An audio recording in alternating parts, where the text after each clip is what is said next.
we're living in this increasingly cashless world, right? And all that convenience, well, it comes with a catch. Today, we're going to break down what's really happening with your data every time you pay for something, and who's supposed to be held accountable when things go wrong. Okay, just think about the last time you bought something. A coffee, groceries, anything. You probably just tapped your card or your phone. It's something we do a dozen times a day without a second thought. But have you ever stopped and wondered, in that split second, where does your information actually go? You see, that simple little tap, it kicks off this whole incredibly complex journey for your data. And tucked away inside that journey is a risk that, honestly, most of us never even consider. When you boil it all down, every time you use a card instead of cash, you're making a deal. You're placing your trust in that store, in that company. You're trusting them to guard some of your most sensitive information. And that whole relationship is built on a promise of security. And here's the scary part. That trust is unbelievably fragile. All it takes is one mistake, one single breach, and poof, it's gone. And the consequences can be devastating, not just for the customer, but for the company too. So what are we actually up against here? Well, the threats tend to fall into two main buckets. First, you've got the direct attacks on the hardware itself. The actual card reader at the checkout counter. And then you have the bigger, broader cyber attacks on the company's whole digital system where all our data is stored. So with all these dangers lurking, how do we hold anyone accountable? I mean, who's watching the watchers? This is where a universal rulebook becomes absolutely necessary. And it exists. It's called the Sustainability Accounting Standards Board, or SASB standards. And this really gets to the heart of it. Protecting data isn't just good practice anymore, it's a make-or-break business issue. As we all get smarter about cybercrime, how we feel about a company's security directly impacts whether they succeed or fail. It hits them right in the bottom line.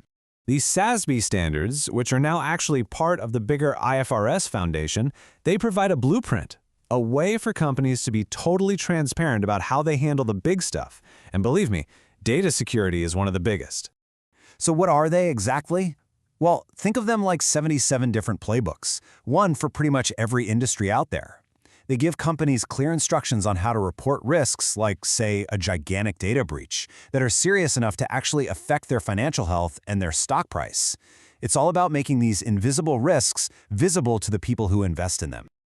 Now, the standard is really broken into two key parts. First, it's all about prevention. It looks at what companies have to do to manage their data security risks before a breach can even happen. It's no longer enough for a company to just say, "Don't worry, we have security." Nope. The standard requires them to publicly describe their entire strategy. How do they find their weak spots? And what's the game plan to shore them up? They basically have to show their work. And the level of detail they have to go into is pretty amazing. We're talking about everything. How they actively hunt for system vulnerabilities, how they manage the risks they find, what their day-to-day security procedures look like. It even covers employee training, which is often the first line of defense, and whether their whole system lines up with major international standards like ISO 27000. But hey, let's be real. Prevention isn't always enough. The best defenses can fail. So, what happens when a breach does occur? This is where the standard shifts its focus from strategy to pure, unvarnished transparency and action. This is where accountability really kicks into high gear. The standard says that companies can't just sweep a breach under the rug. They have to report on it, out in the open, focusing on the specific numbers that show just how big the incident really was. The first number is as simple and direct as it gets. How many times did you get breached? That's it. Companies have to report the total number of breaches. No ifs, ands, or buts. Next, the standard forces a really crucial distinction. What percentage of those breaches actually involved personal data? This is so key. It's the difference between a general system problem and an incident that directly put customers' private information at risk. And that leads to the third metric, the one that truly shows the human impact, the total number of customers who were affected. This is the number that takes a corporate problem and makes it deeply personal for, sometimes, millions of people. And here's the most important part. It's not just about confessing the failure. Reporting the numbers is tied directly to taking action. Companies have to explain exactly what they did to fix the problem and what they're changing to make sure it doesn't happen again. Okay, let's pull all this together. What's the bottom line? Why does having a standard like this actually matter to you and to the companies you buy from every day? Well, it really comes down to this clear contrast. On one side, if you fail at data security, the consequences are real and painful. Your brand value takes a nosedive, you face huge legal bills, and you lose the trust of your customers. But on the other side, the reward for getting it right is huge. You keep your customers, you limit your legal risk, and you build that rock-solid consumer trust that money can't buy. Ultimately, what this standard does is it pulls back the curtain.